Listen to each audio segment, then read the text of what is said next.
Well, a very good afternoon to you. Welcome to the news at 1 p.m. here on Splash 105.5 FM, the Integrity Station. I am Charity Jerome. First, the news headlines. National Assembly resumes Tuesday. Minority caucus plans move against President Buhari. Again, gunmen raise police station in Abia State. On the foreign scene, Israel launches new strikes on Gaza as calls for ceasefire grow. And in sports, Azizat Oshola becomes first African to win UEFA Women's Champions League. Details of these and more coming shortly. The Minority Caucus in the National Assembly is billed to commence actions against President Muhammadu Buhari as lawmakers resume from summer break tomorrow. The opposition lawmakers, who are majorly of the People's Democratic Party, are in the final stages in the move against Buhari over his alleged leadership failures. A prominent member of the caucus in the House of Representatives told newsmen that the lawmakers would strike at a critical time. The member of the House from the South-South geopolitical zone who spoke on the condition of anonymity stated that Nigerians already knew what Buhari's offences were. He stated that the lawmakers in the minority were compiling the president's alleged infractions, which they would use against him at the appropriate time. Former President Goodluck Jonathan has backed the southern governors for banning open grazing in their states, saying the Nigerian Governors Forum remains the best platform to discuss critical issues affecting Nigerians. Jonathan, who stated this in Benin City, Edo State, stressed that they're coming together to discuss issues affecting the country and preferring solutions to them would go a long way in helping President Muhammadu Buhari to address some of the issues affecting the country. The former president, however, urged the governors to eschew hostility. He said the argument between the Southern Governors Forum and the Northern Governors Forum following the former's inaugural meeting held in Asaba last Tuesday was uncalled for. Former Governor of Imo State, Rochas Okorocha, has supported the call for national dialogue by Southern governors to address the issue of insecurity and other challenges in the country. Speaking during an interview, Okorocha stated that those who have faulted the action of the governors misunderstood their motive of making such a move. While Okorocha commended the call for a national dialogue, he was concerned about the timing of such a call. According to him, President Muhammadu Buhari may not have the luxury of time to convene such a dialogue, considering that he has about 2 years to complete his second term in office. Since 1960, has there been any time southern governors have met to say that they ban open grazing? The question is no. Has there been any time that has there been any meeting where the southern governors have said, look, the Fulanis are enemy or Nemas are enemy? No.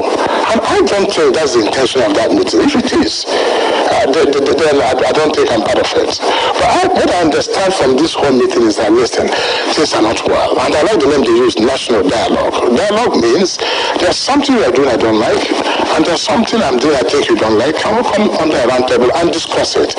And that is a call for peace, not a call for war. For God's sake. I don't think the intention of this southern governors is to call for break. Well, talking security now, Islamic cleric Sheikh Ahmed Gumi has insisted that negotiating with bandits will end kidnapping and other criminality across the north and other parts of the country.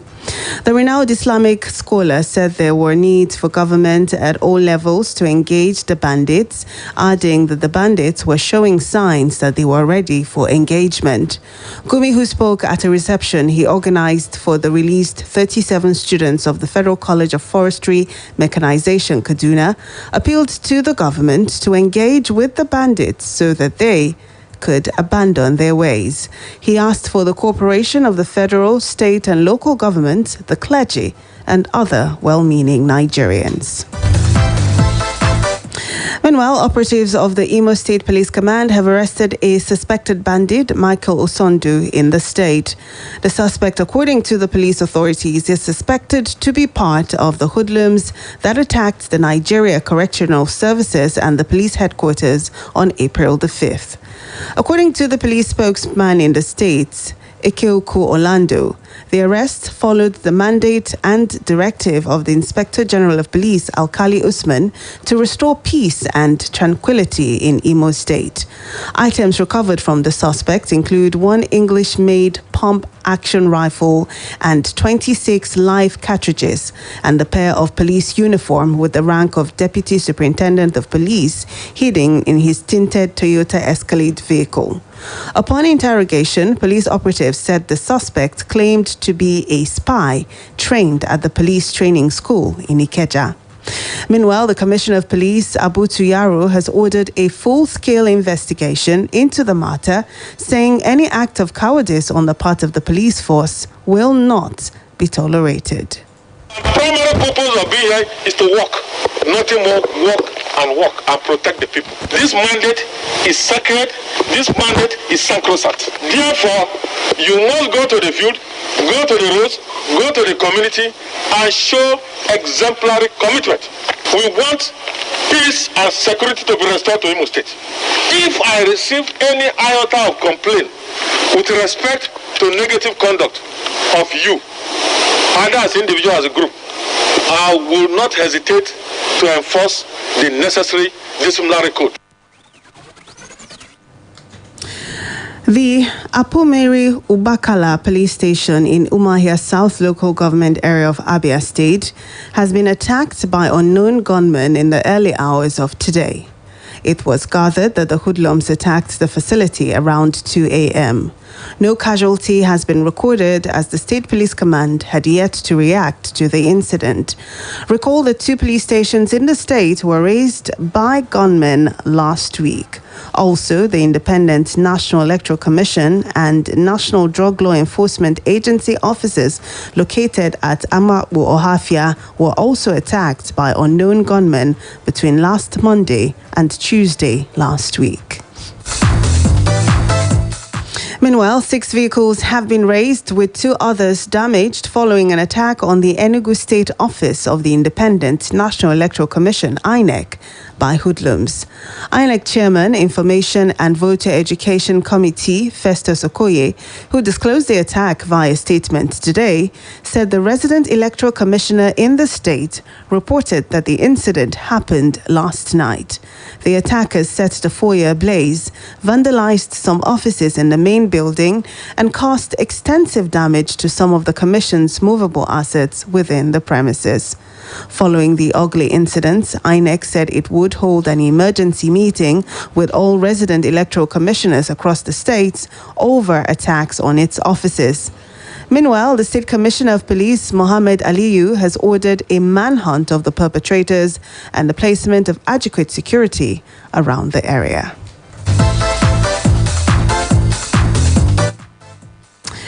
A call has gone out to all stakeholders in the Child Protection Network in Oyo State not to see the protection of the rights of children as the sole responsibility of the state government, but a collective duty that needs a collaborative approach in order to protect the rights of the girl and boy child in the state. This was the submission of various speakers at a forum held at the American Corner in Ibadan over the weekend, while deliberating on the alarming data of child abuse in the state and the expectations of all stakeholders in bringing down the menace. The organizer of the forum, Mrs. Ibukun Otesile, while expressing her displeasure on the increasing cases of child abuse, noted that the forum was a call to action for all stakeholders to come together for the plight of the children in Oyo State and the country at large, adding that school proprietors, parents and guardians needed to be more proactive on the issue of child rights and protection. Child protection, like I said, is everybody's business. All of us have to come together. Parents need to be a bit more involved in the lives of their children. You need to be sure who you are leaving your child with. Our schools have to become more proactive.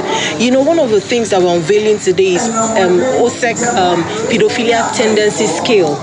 Based on some research that we conducted with sex offenders, we've come up with a scale that, all right, just like our temperament, you know, those personality traits, that before you employ somebody in your school, you should be able to, you know, administer this skill to them. And what do they have the tendency, you know, to abuse your child or to abuse the children in your ward? So what we're saying is that schools have to become proactive, and that's one of the things that, you know, we're doing today. Ensuring that everybody comes together to ensure that we protect children into this climate. While the former and present state directors of the National Orientation Agency, Oyo State Directorate, Mrs. Dolakbo Dusumu and Mrs. Folake Ayola, charged all stakeholders to look inwards with better advice to parents to intensify efforts in educating their children on sexuality, the chairman of the day, former Chief Executive Director of Udwa Group, Dr. Jimo Adebayo, implored government to see these stakeholders, particularly NGOs, with focus on child right protection and advocacy as partners in the fight against child abuse. I would advocate that all stakeholders should look inward, see how the family value can be rejuvenated, how that families should first of all take responsibility, take charge of the development of the children, the boy child, the girl child, and even the womanhood. If every member of the family is taking up this responsibility, then the work is half done. Government should see the NGOs as the link. It's a value chain. The government should provide the environment and let the NGOs act and provide all the activities that will require the monitoring that the government cannot do. So government should support the NGOs and give them the environment for them to perform effectively. Well, you're still listening to the news at 1 p.m. here on Splash 105.5 FM. Still ahead, Israel launches new strikes on Gaza as calls for ceasefire grow. And in sports, Azizat Oshola becomes first African to win UEFA Women's Champions League. We'll take a short break now. When we'll come back, we'll bring you details of these and other stories. Do stay with us. The much anticipated local government election in Oyo State is here. Oyo State's Independent Electoral Commission, OSEC, is calling on all indigents and residents of the state so that we can elect candidates that can best represent our interests in all the 33 local governments of the state in the coming election. Now, 22 May 2021, between 8 a.m. and 3 p.m., you can vote with your original or temporary voter's card or international passport, driver's license, national identity card, as long as the information provided matches your name in the original voter's register. I, Are Isiaka Abiola Olagunju, Senior Advocate of Nigeria, the Chairman of Oyo State Independent Electoral Commission, OISEC, hereby undertake and promise to conduct a free, fair, credible, and transparent local government election in the state with your support and by God's grace. So you've heard from the source. OSEC is promising free, fair, and credible local government election conduct. Don't be left out. Our in-laws, we greet you now. Thank you, sir. Before we bring our daughter, Oya make we confirm the item where you bring, whether then complete. Bread price. Yeah. 42 tubers of yam. 42 kola nut, alligator pepper, and one big bottle of palm wine. Everything complete. Wait, 42 packs of pregnant care. Pregnant care? Our wife no get belly now. Pregnant care get good amounts of essential nutrients where the body need when a woman they plan to get belly. It dey help in development of hormone baby. Even self, it dey help clear out the stretch mark wey dey for body after delivery. Another type self dey for women wey dey breastfeed. You see this our data na pregnant care pikin. In fact, bring 100 cartons of pregnant care. Our pikin must find. We have scratched the side of pregnant care pack for proof of authenticity. It is available in pharmacies near you. Now, Made I Pharmaceutical Limited, the distributor. The Nigerian Medical Association endorse am. Pregnant care. orúkọ mi ni Àbíkẹ́. Gbogbo ìgbà ni mo máa ń lóyún kí ọmọ ọwọ́ mi ó tó pé oṣù mẹ́fà. Kò rọrùn fún mi rárá o. Mo wá bẹ̀rẹ̀ sí ní yẹra fọ́kọ mi. Èyí wá fa ọ̀pọ̀lọpọ̀ ìjà láàrin wa. Wọ́n máa ń pa ìfètòsọ́mọ bíbí o. Àwọn kan náà pàdé ọkọ mi ládùúgbò wa. Wọ́n wá ṣàlàyé fún wọn nípa rẹ̀. Kódà àwọn tún fún ọkọ mi ní ìwé pélébé kan. Ìpè kí wọ́n mú lọ ilé ìwòsàn ìjọba tí ń bẹ ládùúgbò wa. Ọkọ mi sì ṣàlàyé fún mi. A yan ìfètòsọ́mọ bíbí aládàálò ti DMPASC látìgbà tí mo sì ti ń lò. Kò dà mí láàmú rárá. Àwọn akọ́ṣẹ́mọṣẹ́ ìfètòsọ́mọ bíbí kọ́ mi bí ń ṣe mọ gúnra mi ní abẹ́rẹ́ aládàálò ti DMPASC. Mo sì rí wípé ó rọrùn láti gún nítorí pé abẹ́rẹ́ ọ̀hún gan ó kéré gan ni. Inú mi dùn, ọkàn mi sì balẹ̀ pẹ̀lú abẹ́rẹ́ ìfètòsọ́mọ bíbí aládàálò DMPASC tí mò ń lò yìí. Ó ti ran èmi àtọkọ mi lọ́wọ́ láti dènà oyún àìròtẹ́lẹ̀ kí wọ́n sì yẹra fọ́kọ mi mọ́. Inú Àbíkẹ́ ń dùn nítorí ìfètòsọ́mọ bíbí aládàálò DMPASC tí ó yàn láàyò. Lọ sí ilé ìwòsàn tó súnmọ́ ọ láti lọ rí akọ́ṣẹ́mọṣẹ́ elétò ìlera fún ìlànà ìfètòsọ́mọ bíbí tó wù ọ́. Ìkéde yìí wá láti iléeṣẹ́ ètò ìlera ìpínlẹ̀ Ọ̀yọ́ àti àjọ tó ń mójútó ìlera alábọ́dé ní ìpínlẹ̀ Ọ̀yọ́. Ìfètòsọ́mọ bíbí ìgbàlódé kò léwu ó sì fini lọ́kàn balẹ̀.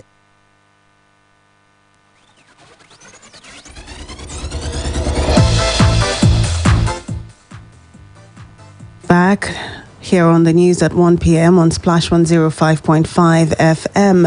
Turning now to the foreign scene, Israel conducted dozens of airstrikes on the Gaza Strip today after Palestinian militants fired barrages of rockets at the southern Israeli cities.